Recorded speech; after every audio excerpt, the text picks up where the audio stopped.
سبحان اللہ وبحمدہ سبحان اللہ العظیم اللہ اکبر کبیرا والحمد للہ کثیرا وسبحان اللہ بکرة واسیلا اللهم صل على محمد وعلى آل محمد كما صليت على إبراهيم وعلى آل إبراهيم إنك حميد مجيد اللهم بارك على محمد وعلى آل محمد كما باركت على إبراهيم وعلى آل إبراهيم إنك حميد مجيد سورة المائدہ پارہ نمبر 6 آیت 41 بسم اللہ الرحمن الرحیم یا ایھا الرسول اللہ سبحانہ وتعالی فرماتے ہیں اے رسول مقبول صلی اللہ علیہ وسلم لا يحزنک آپ غمزدہ نہ ہو، آپ کو غمزدہ نہ کر دیں وہ لوگ جو کہ یسارعون دوڑ دھوپ کر رہے ہیں کفر میں۔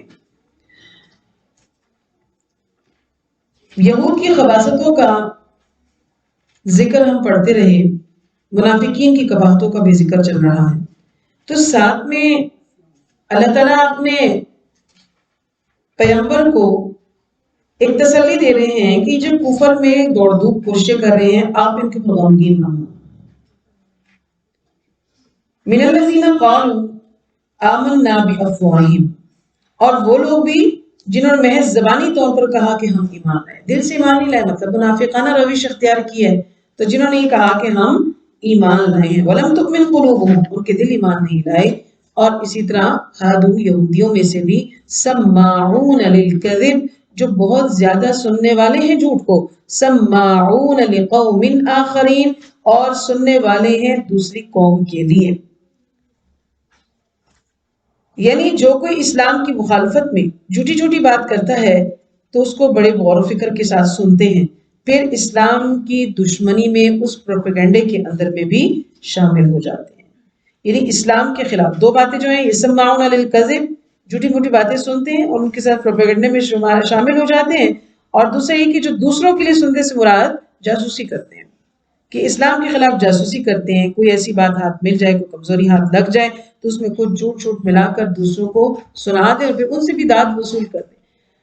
تو اللہ نے فرمایا کہ یہودیوں کی اسلام دشمنی جو ہے یہ اس میں تو پیش پیش ہے۔ اخلاقی پستی کو بھی دیکھیں کہ یہ بدلتے ہیں کلام کو من بعد مواضعہ، بعد اس کی جگہ سے، یعنی اللہ نے جس موقع محل سے اس کو نازل کیا ہے اس سے آگے وہ بدل دیتے ہیں اس کو۔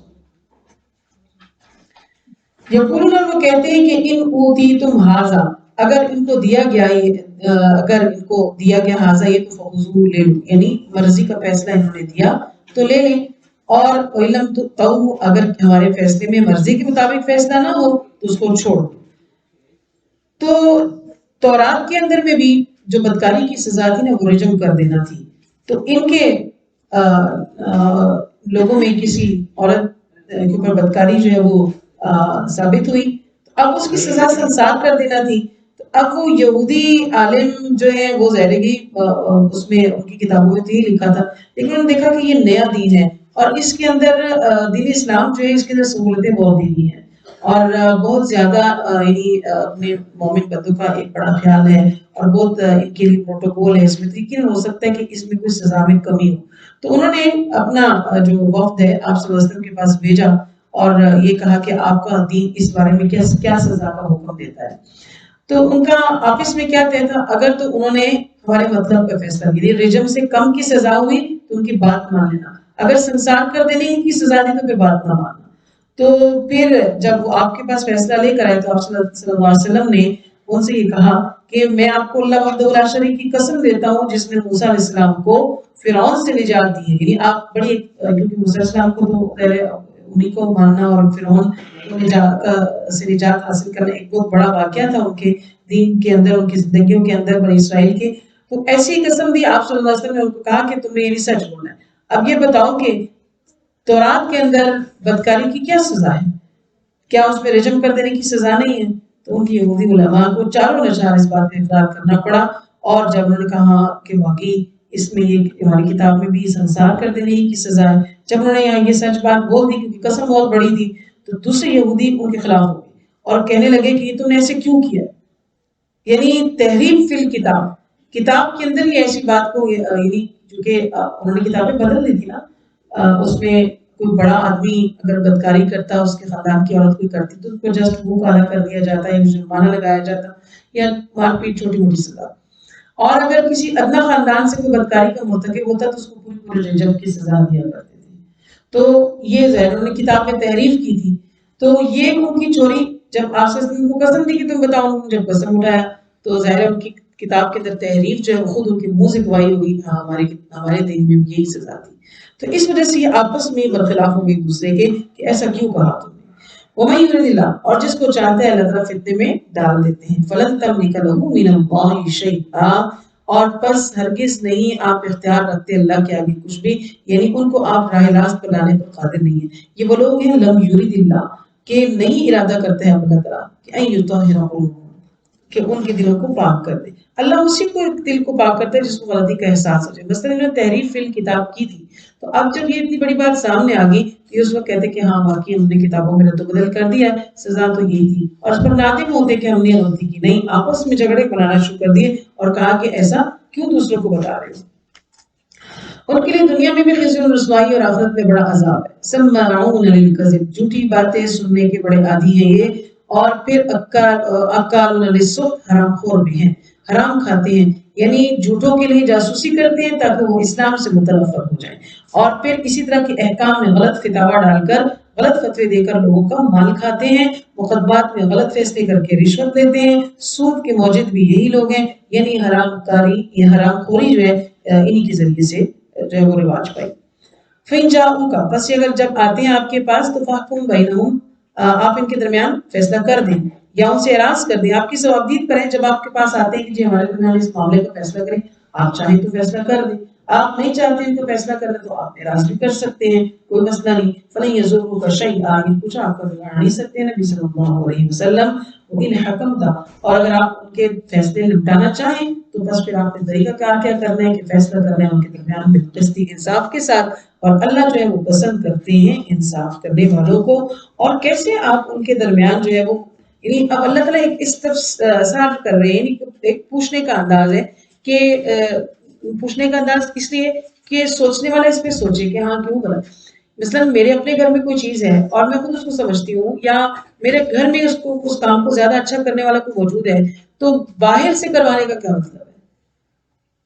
اور وہ آپ کے پاس، اللہ پوچھ رہے ہیں کہ آپ کے پاس وہ فیصلہ لے کر بھی بھلا کیوں آتے ہیں، جبکہ عندہ التورات، ان کے پاس تو تورات موجود ہے، اللہ کی کتاب موجود ہے. تو ان کو کسی اور مذہب میں، کسی اور دین میں، کسی اور بندے کے پاس جا کر فیصلہ کرانے کی ضرورت ہی کیوں پڑ رہی ہے. فیہا، اس میں حکم اللہ کے حکم تو موجود ہے. ظاہر اس کتاب میں بھی اللہ کا حکم ہے اور اس میں بھی اللہ کا حکم موجود ہے. تو آپ کے پاس یہ کیوں فیصلہ لینے کے لیے آ رہے ہیں. تو فرمایا کہ تورات میں واضح احکام کی موجودگی کے باوجود ثم پھر یتولون، تو پھر بھی اس کے بعد احکام کو ٹالتے رہے، ان سے روگردانی کرتے ہیں. تورات میں خود بھی تحریف کی، اپنی پسند کے فیصلے کے لیے اب دوسرا مذہب کے دوسرے سہارے جو ہیں وہ ڈھونڈتے ہیں. وما اولئک بالمؤمنین، یہ ان میں ایمان کی کوئی رمق باقی نہیں ہے. انا انزلنا التوراۃ، بے شک ہم نے نازل کیا ہے تورات، فیہا، اس میں ہدی، ہدایت ہے، ونور، اور روشنی ہے. یحکم، اور وہ فیصلہ کرتے ہیں، بہا، اس کے ساتھ، اسی کے ساتھ فیصلہ کیا تھا. نبیون، نبیوں نے فیصلہ کیا تھا. الذین، اور وہ لوگ، اسلموا، کہ جو فرما بردار ہوئے لوگ کے لیے، ہادو، کہ جو یہودی ہیں، اور ربانیون، والاحبار بما استحفظوا من کتاب اللہ، کہ اللہ کے نبی جو کہ اس کے فرما بردار تھے وہ بھی اسی کے ذریعے فیصلہ کرتے تھے. اور جو یہودی ہوئے اور اسی کے مطابق فیصلہ کرتے تھے ان کے درویش لوگ اور عالم لوگ، اس وجہ سے کہ ان کو نگران بنایا تھا اللہ تعالیٰ نے اس کتاب پر، اس پر گواہ تھے. ایک وقت تک اسی پر تو فیصلے ہوتے رہے، پھر تم نے تحریفات کر دی اور پھر تم نے اس میں رد و بدل کر دیا. پھر تم نے کیا ڈھونڈا کہ دنیا کا تھوڑا سامان. تو تم فلا تخشوا الناس واخشونی، لوگوں سے مت ڈرو، مجھ سے ڈرو. یہ خریدتے ہیں ثمنا قلیلا، میری آیات کے بدلے میں تھوڑی قیمت. ومن لم يحكم بما انزل اللہ، اور نہیں فیصلہ کیا ہے کرتے ہیں اس کے مطابق جو اللہ نے نازل کیا. مطلب تورات کے اندر اللہ نے جو حکم نازل کیا ہے اس کے مطابق فیصلہ نہیں کرتے ہیں. فاولئک هم الکافرون، بس یہی لوگ ہیں جو کہ کافر ہیں یا پکے نافرمان ہیں.